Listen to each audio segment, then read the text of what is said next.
Vamos voltar a conversar com a nossa reportagem, porque os furtos na região da Sé e da Cracolândia aumentaram agora no mês de maio. A Beatriz Manfredini está de volta com os números para a gente. Oi, Bia, bom dia para você.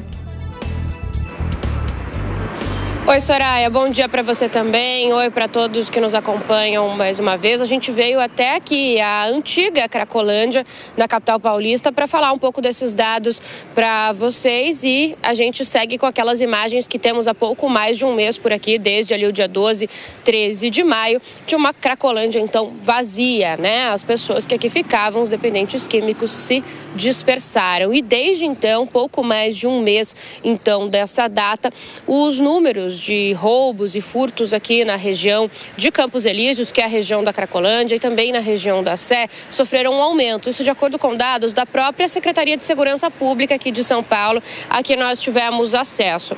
Falando dos registros no Distrito Policial da Sé, no primeiro DP da Sé, para a gente ter uma ideia, em maio do ano passado foram registrados 687 casos de furtos, contra agora em maio deste ano 970 casos. Falando de 2025, quando a gente compara abril com maio, a gente também tem uma alta. Em abril foram 894 casos e em maio 970. Então, isso demonstra esse aumento em maio de 2025 na comparação com os períodos anteriores. Entre maio de 2024 e maio de 2025, o aumento de furtos é de 41% na região da Sé, e nos 5 primeiros meses desse ano, na comparação com os 5 primeiros meses do ano passado, o aumento é de 18%. Além da Sé, como eu disse, há também então um registro de alta de furtos na região de Campos Elíseos, que é justamente a delegacia que abrange aqui essa região da Cracolândia também. Em maio agora de 2025 foram 681 casos. Em maio do ano passado eram 590.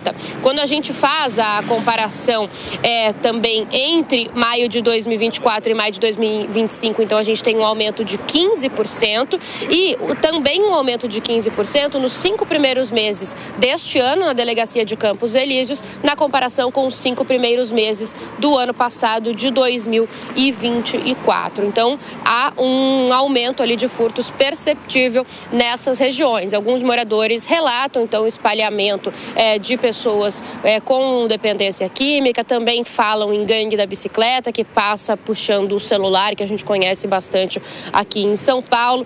Bom, em nota, a Secretaria de Segurança Pública disse pra gente que acompanha com atenção as variações dos índices criminais em todo o estado, com atenção especial aqui ao centro da capital. Eles citaram algumas ações de reforço, como, por exemplo, a ampliação de mais de 400 policiais militares diretamente aqui na área, também de 80 motocicletas atuando na região central. Disseram que 7 das 11 bases comunitárias da PM previstas já foram entregues em locais de grande circulação, inclusive aqui no centro, e citaram outras medidas tomadas pela SSP.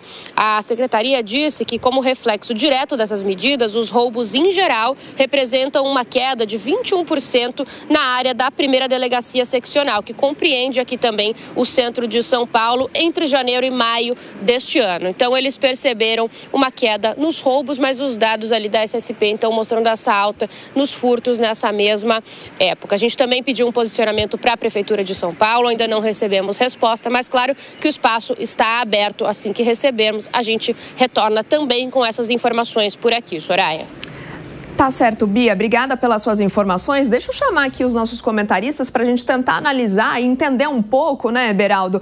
Porque não sei, às vezes fica até um pouco confuso, né? Aquela região que era repleta, né? Até é estranho para nós aqui de São Paulo, né? Ver a movimentação de gente, um espaço que era tomado, né? Por pessoas que não dava para passar carro, não dava para andar pedestre, agora bem vazio. E também agora mostrando que houve um aumento do número de furtos naquela região, mesmo depois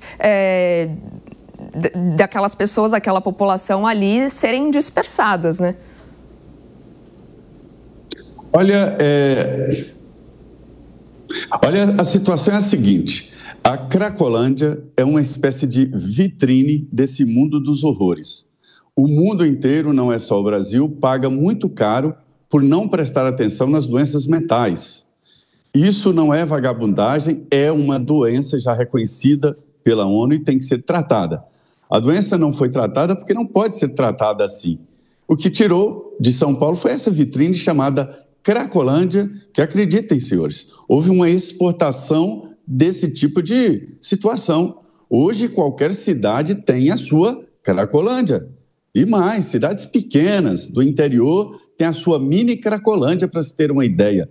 Nós vivemos um problema sério de epidemia de dependência química. Não há nenhuma dúvida disso. Me dizem os representantes dos prefeitos sobre problemas que nunca existiam em cidades pequenas. Então, o que aconteceu aí foi a retirada da vitrine, mas o interior continua a mesma situação. Essas pessoas foram espalhadas pela capital e não foram tratadas. É muito complexo. Eu acompanhei, por exemplo, em Londres, uma situação parecida, o prefeito querendo tirar as pessoas das ruas e perdeu a batalha, porque a justiça considerou que é o direito delas permanecerem nas ruas, para se ter uma ideia. Então, assim, foi um passo, é um passo importante, mas é preciso tratar essas pessoas. É preciso um processo muito mais complexo para resolver todo o problema. Mas, de todo, já foi um primeiro passo muito importante, que é desarticular esse centro, essa faixa de desagregação social e de tráfico liberado, porque era assim. Essa desarticulação já foi muito importante. Falta agora o segundo e difícil passo, que é cuidar dessas pessoas que são doentes.